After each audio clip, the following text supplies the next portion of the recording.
इस सेशन के अंदर हम इफ़ एरर की एग्जांपल को समझने की कोशिश करेंगे। एक्चुअली मेरे पास यहाँ पर डिफरेंट मंथ के अंदर जो टोटल रेवेन्यू मैंने जनरेट किया, कुछ डिफरेंट जो रेवेन्यू जनरेट किया एक्चुअली में उसकी यूनिट प्राइस मेरे पास लिखी हुई है, लेकिन मेरे पास यूनिट की क्वांटिटी नहीं लिखी हुई।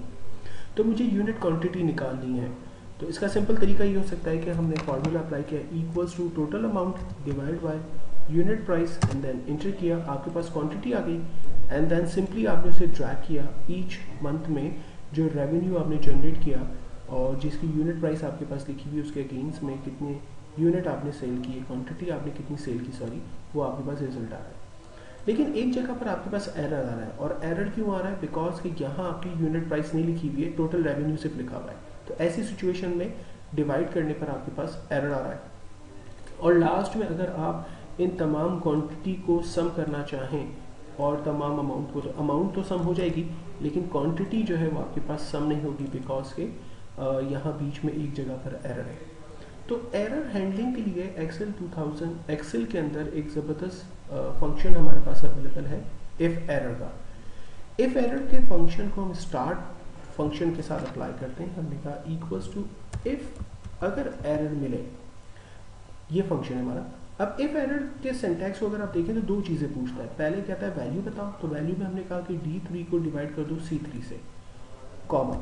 और अगर ऐसा नहीं होता, यानी ये हमारा फंक्शन जो है वो प्रॉपरली काम नहीं करता, तो एरर हो तो क्या करें? वैल्यू इफ़ एरर, तो हमने कहा वहाँ पर स्पेस बार प्रिंट करते हैं। सो इन्वर्टेड कॉमा के अंदर मैंने स्पेस बार दे दिया, इन्वर्ट कॉमा क्लोज कर दिया, ब्रैकेट क्लोज कर दिया एंड देन एंटर। और अब इस फार्मूला को ड्रैग कर लेते हैं। आप देखिए जहाँ पर हमारे पास अमाउंट मौजूद है लेकिन यूनिट प्राइस नहीं मौजूद है, क्वांटिटी हमारे पास वहाँ पर नहीं आ रही, बिकॉज की क्वांटिटी आ भी नहीं सकती। तो ऐसी सिचुएशन में हमने सेल एड्रेस को वहाँ पर ब्लैंक रखा हुआ है और लास्ट में रिजल्ट भी हमारे पास टोटल क्वांटिटी का जो हमारे पास अवेलेबल डाटा है उसकी वजह से हमने हासिल कर लिया। एरर की हैंडलिंग भी कर ली और एक मीनिंगफुल फंक्शन यूज़ करते हुए काम किया। तो इफ एरर एक्चुअल में क्या करता है कि दो आर्ग्यूमेंट है उसके। पहला आपसे वैल्यू पूछता है, वैल्यू के अंदर आप ट्रू वैल्यू बताएं, यानी जो भी फंक्शन आप अप्लाई करना चाहते हैं वो बताएं। अगर वो फंक्शन आंसर रिटर्न जो है वो कोई एरर दे रहा है, फॉल्स दे रहा है, तो ऐसी सिचुएशन में क्या होना चाहिए? ऐसी सिचुएशन में उस एरर की हैंडलिंग कैसे होगी वो आप डिफाइन करेंगे।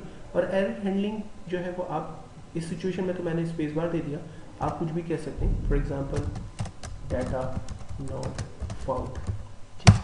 तो अब क्या होगा, जहाँ पर ब्लैंक सेल्स होंगे वहाँ पर मैसेज आ जाएगा डाटा नॉट फाउंड, राइट। तो इस तरह से आप कोई भी मैसेज या स्पेस बार या कुछ भी डिफाइन करके अपने एरर को हैंडल कर सकते हैं।